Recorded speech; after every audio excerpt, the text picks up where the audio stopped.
what the fans have got to look forward to? Sure, well listen, the genesis of this whole project is our supporters. We asked them to tell us what we could do to help improve the matchday experience and what bits of Emirates Stadium we should focus on enhancing and upgrading. And right near the top of the list from our fans were the 8 banners that adorned the outside of the stadium. They felt that they were tired, they were weather worn, and also they didn't represent necessarily what Arsenal meant to people in 2023. So we took that feedback on board and we decided it was now time to change them. The question was, to what and what process should we follow? So what we decided to do was to involve a massive cross-section of the Arsenal family, more than 100 people, supporters, ex-players, ex-players' family, Arsenal staff, members of the community, to help us design them. So we asked them, well, what does Arsenal really mean to you? What does togetherness mean to you in 2023?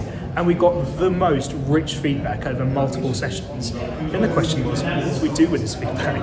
Well, we worked with 3 brilliant artists who took that feedback and designed the 8 banners that you see today. And what was really pleasing today was speaking to so many people that were involved in the process who absolutely recognised that the 8 banners they saw represented the conversations that we had in the room and felt like they brought together what Arsenal means to them in 2023. It's quite a responsibility, isn't it? Because everyone has their favourite players and favourite periods and different age groups, but it seems that somehow you have sort of touched a chord, a tone, a heartstring with every sort of type of Arsenal fan. Yeah, the nice thing when I look around the banners again today is it's got a bit of everything. It's got 150 supporters clubs around the world, 700 fans. It has Arsenal women pulling up the Champions League trophy right next to Arsenal men pulling up the Invincible trophy. It's got the East Stand of Highbury. It's got the academy represented.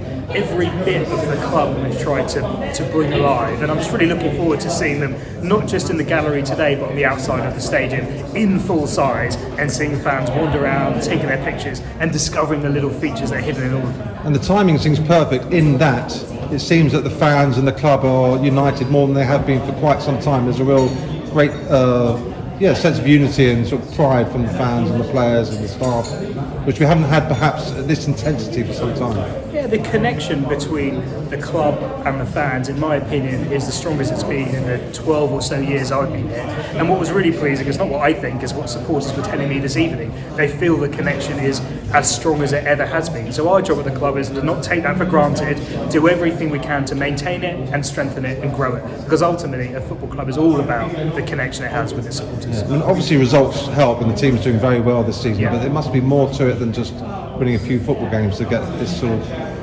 the sense of community and pride in the club again. Yeah, I think, obviously results help. Arsenal men, Arsenal women doing fantastically well. Academy continuing to promote players into the first team. I think fans continue to be proud of the work we do in the community. You saw on Monday night against Oxford United, we were playing in a white shirt again to talk about the challenges around knife crime in this borough and what Arsenal are doing to try and help people with those challenges. So I think there's a lot of things around the club that are making Arsenal fans feel proud. And would you agree that a lot of it comes from MIKEL Arteta and the messages he puts over in the press conferences we cover sort of week in and week out, because he's been very determined to achieve what we're seeing.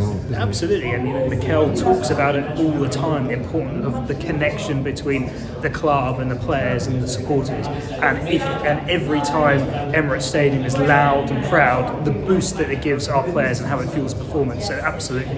Is that an added bonus to appointing him as manager, or was that something within him that you saw that he really wanted to achieve as well as getting good results? Listen, I think for MIKEL, he's always talked about from his very first press conference the importance of culture and bringing everybody together and creating that kind of connection and pride. And of course, he's a man that knows the club really well, having played here and has been captain here.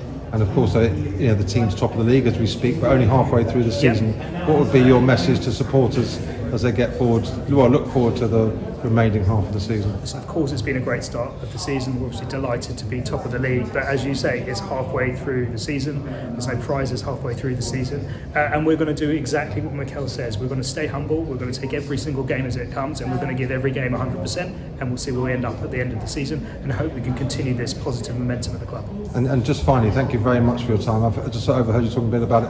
What sort of state is the club in at the moment? Because we had a very tough time through COVID, and I know you can talk about this. It feels like the club's quite stable and and strong in going into 2023. Yeah, absolutely. I think the club's in a good position, stable and strong. I mean, football's had a challenging period through COVID. That's obviously in the rear-view mirror now, and we look forward with optimism and promise. Good stuff.